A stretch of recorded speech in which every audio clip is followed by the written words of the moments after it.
everyone, welcome back to my channel. I hope you're all doing well. Today I am going to discuss another Victorian poem, that is Goblin Market by Christina Rossetti. I have made 2 more videos on my last touches and Dover Beach. I will give the links in the description below. So without further ado, let us begin.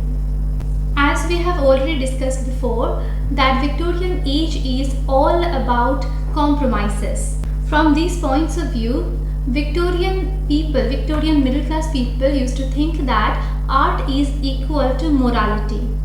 They would believe that the artist should always have a moral message to deliver whenever he or she is creating something, be it a novel, a poem, a painting, or a sculpture.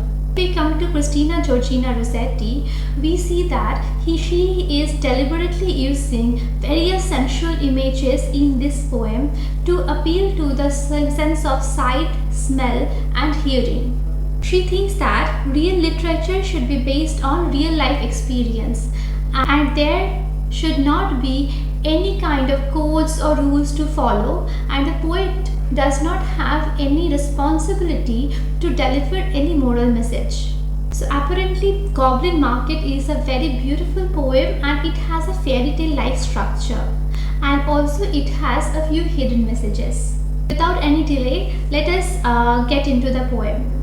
We will first see the literal meaning of the poem, then we will try to discuss the deeper meaning, the hidden messages, as well as various images used by Rossetti. So the poem goes like this. Morning and evening maids heard the goblins cry, "Come buy our orchard fruits, come buy, come buy." Apples and quinces, lemons and oranges, plump unpecked cherries, melons and raspberries, bloom down-cheeked peaches, swart-headed mulberries, wild free-born cranberries, crabapple dewberries, pineapples, blackberries, apricots, strawberries, all ripe together in summer weather, morns that pass by, fair eves that fly, come buy, come buy. Our grapes fresh from the vine, pomegranates full and fine, dates and sharp molasses, rare pears and green gauges, damsons and bilberries, taste them and try, currants and gooseberries, bright fire like barberries, figs to fill your mouth, citrons from the south, sweet to tongue and sound to eye, come buy, come buy. At the beginning of the poem, we see that some goblins are selling fruits. The goblins are some imaginary creatures. They have pointed ears. I think we have seen goblins in the Harry Potter films. They are the creatures whom the human beings do not trust. They are not fairies, they are not mermaids. They are distant from the society of humans. They are the creatures humans are not comfortable with. Humans think goblins as evil and they will bring us harm. The Goblin's world is a kind of world where moral humans won't choose to go consciously. These goblins are the fruit sellers. Rossetti gives the list of fruits. The way she presents the list of fruits, they are very good to hear. The senses are lulled and satisfied, and it is as if you can almost taste the fruits. Different kinds of berries are mentioned, we see, like mulberries, barberries, gooseberries, and blackberries, dewberries. All those different kind of berries are mentioned. Why?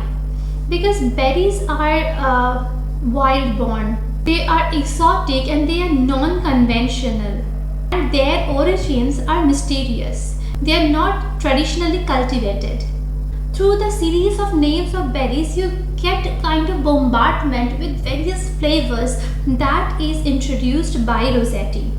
You feel that you can almost taste the juices of these berries, and they belong to the world of goblins who represent a world beyond this world of human experiences. So wild berries and the mysterious goblins who are selling them. So this creates a sense of mystery, a sense of unknown. Evening by evening, among the brookside rushes, Laura bowed her head, Lizzie veiled her blushes. So the two main characters are introduced. They are Laura and Lizzie. These are two sisters. So these two sisters, they hear the cry of the goblins by the riverside in the evening. We see that they have two different kinds of reactions. Laura bowed her head to hear. This shows that she is expressing some interest, she is showcasing her curiosity. On the other hand, Lizzie veiled her blushes. She is also reacting, but she is hiding her emotions. She is hiding whatever she is feeling. Crouching close together in the cooling weather, with clasping arms and cautioning lips, with the tingling cheeks and fingertips. We see that Laura is feeling nervous and she wants to hold on to Lizzie. The cry of the goblins is creating something inside her which she does not want to happen. Lie close, Laura said, pricking up her golden head. We must not look at goblin men. We must not buy their fruits. Who knows upon what soil they fed their hungry, thirsty roots. Come by, called the goblins, hobbling down the glen. We are often advised in our childhood not to eat something given by the stranger. If you do not know the source of the particular food, we are often cautioned not to eat them. So Lizzie is also giving Laura the same kind of advice not to have these fruits, and she doesn't know where these fruits are cultivated, where these fruits were born. So Laura is actually curious and she wants to taste these fruits, but she is unsure. Why? Because of this caution, she does not know from which forest these fruits were plucked. Oh, cried Lizzie, Laura, Laura, you should not peep at goblin men. Lizzie covered up her eyes, covered close lest she should look. Laura reared her glossy head and whispered like the restless brook, Look, Lizzie, look, Lizzie. We see Lizzie's reaction. Lizzie is veiling her looks and she is shutting her eyes. She is trying deliberately to shut down her senses, otherwise she might respond to the invitation of the goblin men to buy the fruits. Now Laura is different. She does not want to shut herself away. So what she does, she raises her throat to look at the goblin men, and she now describes how the goblin men look. Down the glen tramped little men. One hauls a basket, one bears a plate, one lugs a golden dish of many pounds weight. How fair the vine must grow, whose grapes are so luscious. How warm the wind must blow through those fruit bushes. Laura is describing the goblin men, and as well as she started imagining the places from where these fruits were plucked, the fruits were grown. No, said Lizzie, no, no, no. Their offers should not charm us, their evil gifts would harm us. She thrust a dimpled finger in each ear, shut eyes and ran. Curious Laura chose to linger, wondering at each merchant man. Lizzie is continuously trying to stop Laura because she knows that if Laura breaks the boundary, she will be beyond the class of society who appears to protect her. Laura chose to linger. So the choice here is very indicative because it is an agency. Now what is an agency? An agency means when you have the act of power. When someone makes a choice, that person is giving the statement that that person is deliberately making that decision and it is not accidental. So the moment the word choice is uttered in literature, it has a very heavy ethos. You remember the choice in Paradise Lost and the choice in Macbeth. It is an indicator of destiny and Laura is seen to exercise her choice, her agency. Laura looks at the goblin men and they are described. One had a cat's face, one whisked a tail, one tramped at a rat's pace, one crawled like a snail, one like a wombat prowled out loose and furry, one like a rattle trembled hurry-scurry. She heard a voice like a voice of dove, cooing all together. They sounded kind and full of loves in the pleasant weather. The words Rossetti chose to describe these goblins are very noticeable. She is not using the regular adjectives to describe these goblin men. She is rather using the subhuman bestial imagery. It is a message, maybe, that she wants to say that these goblins belong to the subhuman world. These words are not supernatural words, but when these words are used to describe human-like figures, they gain some supernatural significance. On one hand, we see that there are words like rat, cat, and on the other hand, we have dove. Usually, we associate dove with love and peace. So there is an element of dichotomy, and the duality of goblin men is presented. It is because on one hand they are very pleasing, and on the other hand they are like rats and snails whom we cannot call that pleasant. So this is what temptation is about. If something is going to tempt you, it should be looking very appealing. These goblin men have the kind of duality. On one hand they want to pull you, and on the other hand you do not want to be with them.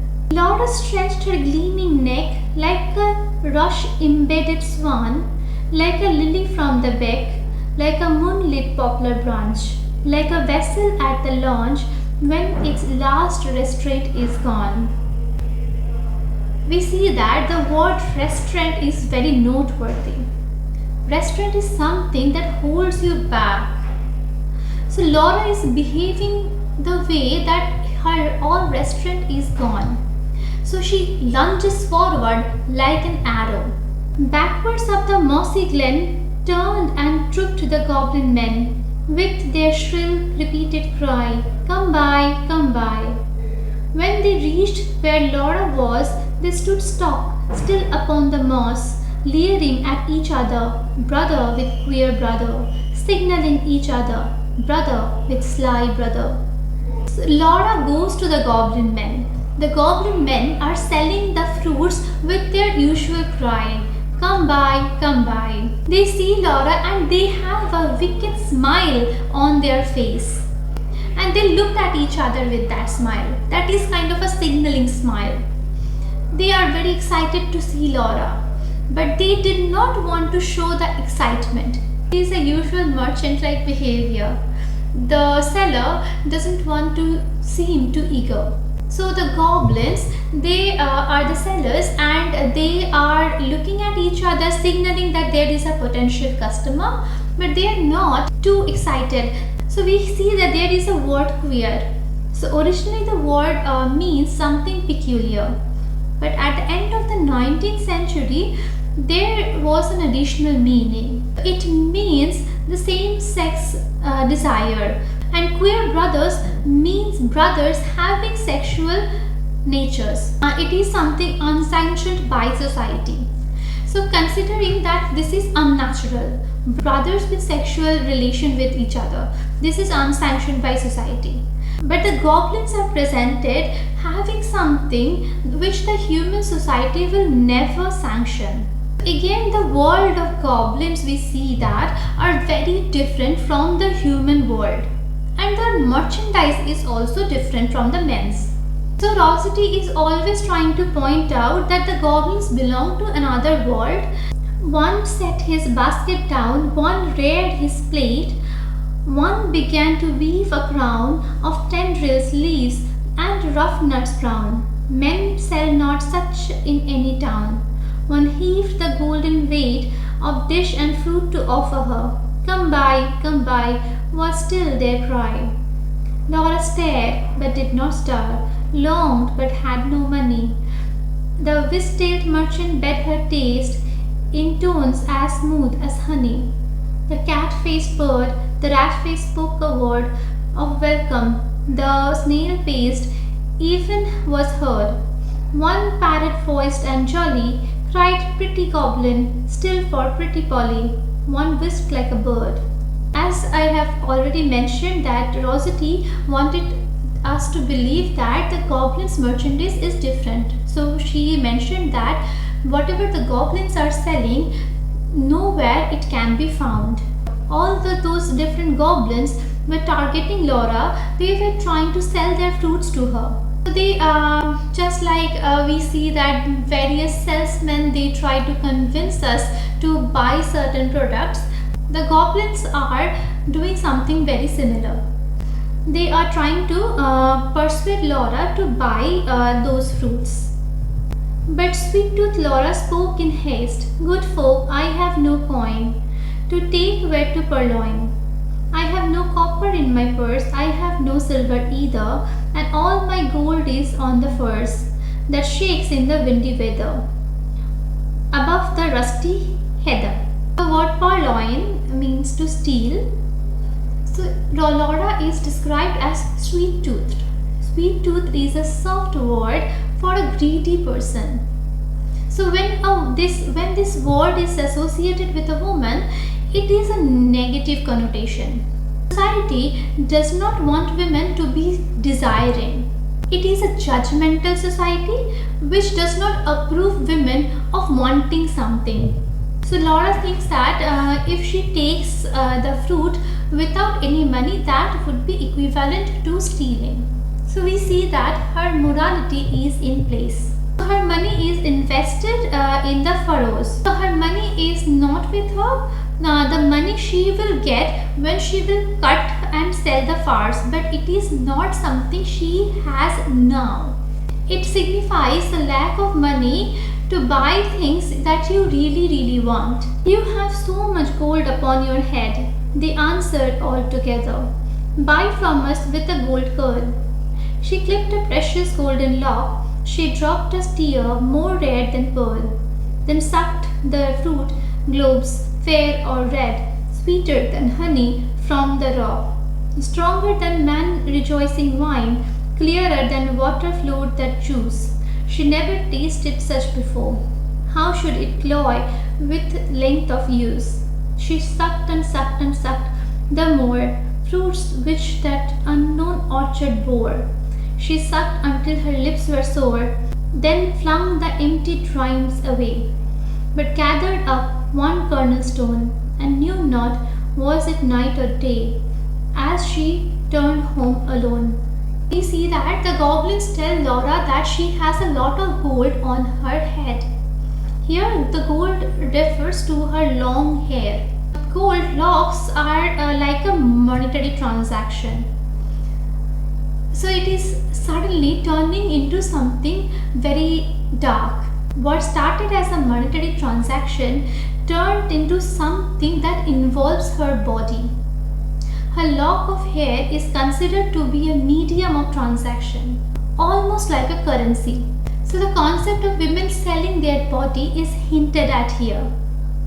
So Laura is giving or using her body to buy something. So something belongs to her physically to gain an advantage. Here we have the reference to Rape of the Lock by Alexander Pope. So the moment Laura clips her hair, she is making a bargain. She is putting her honor at stake. After giving the hair, she receives the fruits. And the excitement or the ecstasy Laura is feeling when she is consuming the fruit is described. She felt an absolutely enthrallment by the taste. She wanted to consume more and more of the fruit, but she did not care that her lips were sore. The word rinds means a part of fruit that you cannot eat. And the word kernel stone means the seed. So Laura threw away the rind, but she kept one kernel stone with her. So it was an experience she enjoyed on on her own while it was sometime between night and day. When she is done, she is not even aware what the time it is. So she is going home alone. Let's move on with the poem. Lizzie met her at the gate, full of wise upbraidings. Dear, you should not stay so late. Twilight is not good for maidens. Should not loiter in the glen, in the haunts of goblin men. So when Laura returns home, she encounters her sister Lizzie, who is full of upbraiding. The word upbraiding means scolding someone in a disapproving way. First, Laura starts with a general admonition that it is not safe for women to travel in the twilight time, to be out after dark. These are not just Lizzie's words. These words are the words of society. Society wants to impose on women that women are not safe, so that they can get women to follow a certain code of conduct and tell them that I am here to protect you if you follow these rules. So one of the rules Lizzie is talking about is not to venture out after dark. After that, she says, do you not remember Ginny? How she met them in the moonlight, took their gifts both choice and many. I ate their fruits and ate their flowers, plucked from the bowers, where summer ripens at all hours. But even in the moonlight she pined and pined away, sought them by night and day, found them no more, but dwindled and grew grey. Then fell with the first snow, while on this day no grass will grow where she lies low. I planted daisies there a year ago that never blow. See, she not only cautions Laura by saying the general admonition, she also gives the example of another girl named Jeannie. She mentions that Ginny also ventured out to meet the goblin men. She met them and then had their fruits and ate their flowers. And after that she came back and then she suffered. She suffered through a terrible phase of depression. The word pine is mentioned here. So Ginny's all the vitality is gone and she was sick to the core. Ginny tried to find the goblin men everywhere. It is hinted that the women are important to the goblin for the first time. So almost like the concept of virginity. Once a woman ate their fruit, the goblins lose interest at them altogether. So when you have money, you have the choice what you are going to buy. Whereas at Goblin market, it is not your choice whether they will accept you as their customer or not. The word choice is also mentioned for Ginny's case. Ginny also made the choice to meet the goblins and enjoy their fruits. After that, Ginny died when the winter came. After death, no grass grew on Ginny's grave. It is to say as if nature also did not accept Ginny. Lizzie also tried to plant some daisies on Ginny's grave, but nothing grew on her grave. So nature also rejected her. So the association with the goblins will impact a person even after the death. Is the desire unnatural? That is a question to be asked. Let us look into the next part. Nay, hush, said Laura. Nay, hush, my sister. I ate and ate my fill, yet my mouth waters still. Tomorrow night I will buy more, and kissed her. Have done with sorrow, I will bring you plums tomorrow, fresh on their mother twigs, cherries worth getting. You cannot think what figs my teeth have met in. What melons icy cold, piled on a dish of gold, too huge for me to hold. What peaches with a velvet nap, pellucid grapes without one seed. Odorous indeed must be the mead, whereon they grow, and pure the wave they drink, with lilies at the brink, and sugar sweet the sap. So Laura tries to stop Lizzie from saying any more. She does not want to listen to the advices Lizzie is offering. She wants to share her own experience. She has this unquenchable desire, like a drug addiction. She says that she had a lot of fruit, still her mouth waters for having more. Laura wants Lizzie to feel the same kind of satisfaction. It was something Eve felt when she offered the fruit of knowledge to Adam. This is the feeling that you do not want to be alone. You always want to bring another person with you in the field of addiction. This is how you get moral support. We see that tragedies are all about alienation. In tragedies like Macbeth, Hamlet, the tragic hero always ends up being alienated from the other people. So here we see that Laura is not listening to whatever Lizzie is saying. Laura is continuously thinking about her own experience. She keeps on imagining how wonderful the meadows were where these fruits were grown. And she wants Lizzie also to be the part of experience, and she wants to experience that again. So we see that Laura's isolation from Lizzie begins. So whatever Lizzie is saying, Laura is not paying any attention to that. So there is no communication between them, and that is how the isolation between the two sisters begin.